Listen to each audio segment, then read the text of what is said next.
Okay, before we do the third part of lesson 7, I wanted to make sure that we had our spreadsheet set up so you can turn it in and receive full credit. In an Excel file named lesson unit 7_7 in worksheet L1, you want a screenshot of the work we did in Desmos, question 1 here. And then we want to do the same thing for question 2.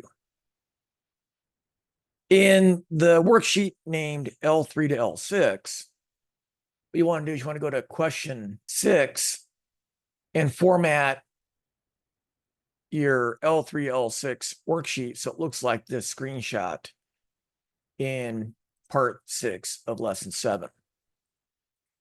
And you'll want to do the same thing for the worksheet names L7 to L10.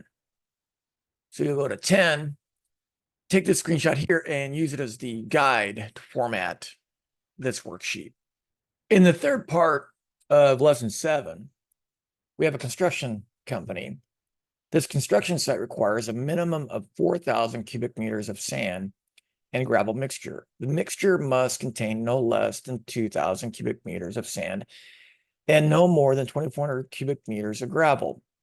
Material may be obtained from 2 sites, 20% of sand and 80% of gravel from site 1 at a delivery cost of $2 per cubic meter, and 60% sand and 40% gravel from site 2 at a delivery cost of $8 per cubic meter. With X being the quantity of material from site 1, Y being the quantity of material from site 2, and C being the cost of the project, finish setting up the following cost minimization problem. X is the quantity of material from site 1. The delivery cost at site 1 is $2 per cubic meter. So if you get 1 cubic meter from site 1, that'll cost you $2. If you get 2, it'll cost you $4. If you get 3 cubic meters, it'll cost you $6. If you get X, it'll cost you 2X. Y is the quantity of material from site 2. Site 2 costs $8 per cubic meter. So if we get 1 cubic meter from site 2, that'll be $8. If we get 2 cubic meters from site 2, that'll be 2 times 8, $16. If we get 3 cubic meters from site 2, that'll be 3 times 8, 24. If we get Y cubic meters from site 2, that'll cost Y times 8. The construction site requires a minimum of 4,000 cubic meters of sand and gravel mixture. So this right here is the total for sand and gravel. The mixture must contain no less than 2,000 cubic meters of sand and no more than 2,400 cubic meters of gravel. So we don't want too much gravel. So this has to be less than or equal to, but we want a minimum amount of sand. So this sum over here has to be greater than or equal to 2,000. And the construction site requires a minimum of 4,000 cubic meters of sand and gravel. So again, that's greater than or equal to. And then these right here are zeros. X can't be negative, so it has to be greater than or equal to 0. And Y can't be negative, it has to be greater than or equal to 0. Sand comes from both site 1 and site 2, and gravel comes from both sites 1 and site 2. What percent of site 1 is sand? 20%. What percent of site 2 is sand? 60%. For gravel, what percent of site 1 is gravel? 80%. For site 2, what percent of it is gravel? 40%. Notice that these two add up to 1, or 100%. Same thing goes for 20% and 80%. That adds up to 100%. That adds up to 100%. This is the total constraint. So the coefficient here is going to just be 1. 1 times x is x, and 1 times y is y. The amount that comes from site 1 and from site 2, well, that has to be greater than or equal to the 4,000 that is needed at the construction site. I'm going to put this into Desmos. So I'm going to put in the first constraint as 0.2 x plus 0.6 y greater than or equal to 2,000. And then 0.8 x plus 0.4 y less than or equal to 2,400. X plus y greater than or equal to 4,000. I got my non-negativity constraints.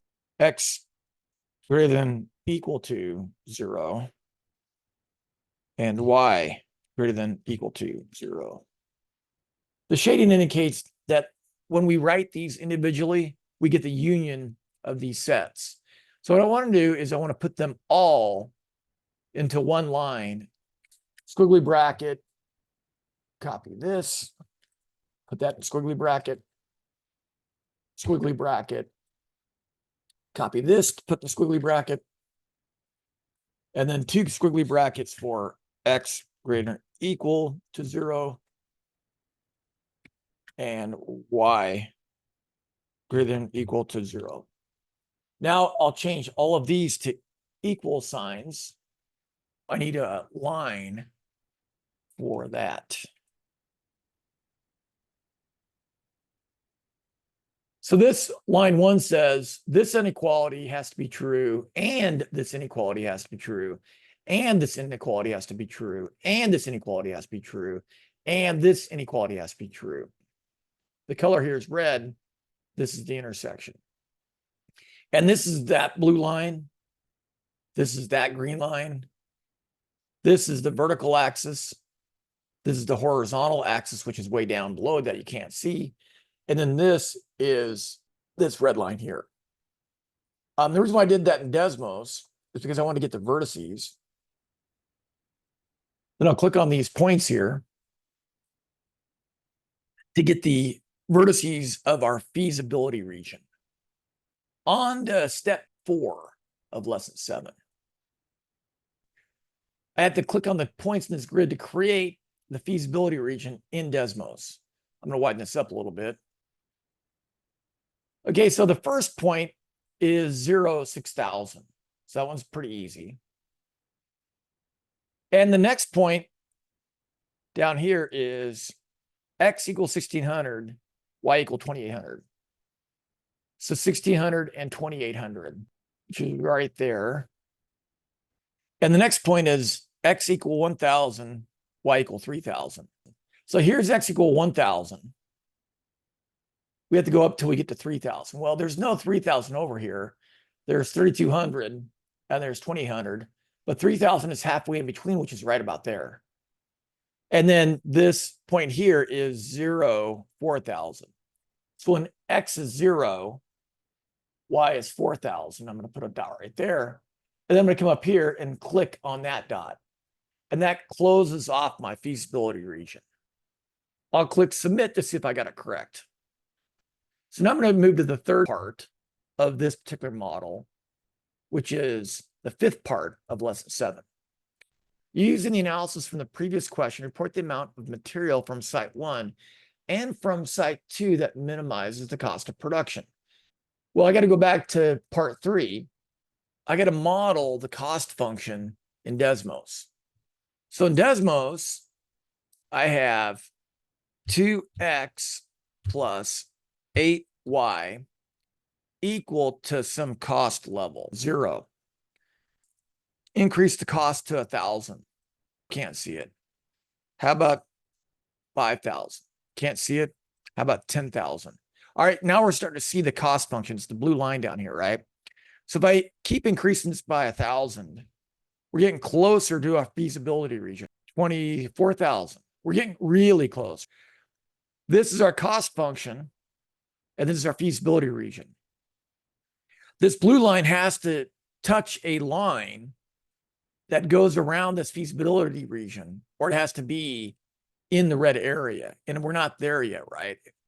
We haven't delivered enough material to satisfy the company that we're working for, right? So let's go up to 25,000, 26,000. Now at 26,000, notice what's going on here. This blue line is tangent to that vertice, but this cost is too much. We can minimize our cost at this point here. We know this one costs 26,000. Let's calculate how much this one cost. Well, X is 1,600. So I'm going to replace X with 1,600. And Y is equal to what? Is equal to 2,800. So I'm going to replace Y with 2,800. And the cost is 25,600. So we can lower our cost by moving down this red line to this vertice. So let's do that right here, 25,600. So let's go back to part 5 of lesson 7. So we want 1,600 cubic meters from site 1 and 2,800 cubic meters of the sand and gravel mixture from site 2, minimizes our cost, 25,600. Now let's go into the last part of this third model, part 6 of lesson 7. Now we got to replicate what we just did in Excel. The cost per cubic meter from site 1 is $2 per cubic meter. The cost from site 2 is $8 per cubic meter. The percent of sand in site 1 is 20%. The percent in sand of site 2 is 60%. The percent gravel from site 1 is 80%. So what I'm going to do here is I'm going to do 100% minus 20%. Then I'm going to drag this down.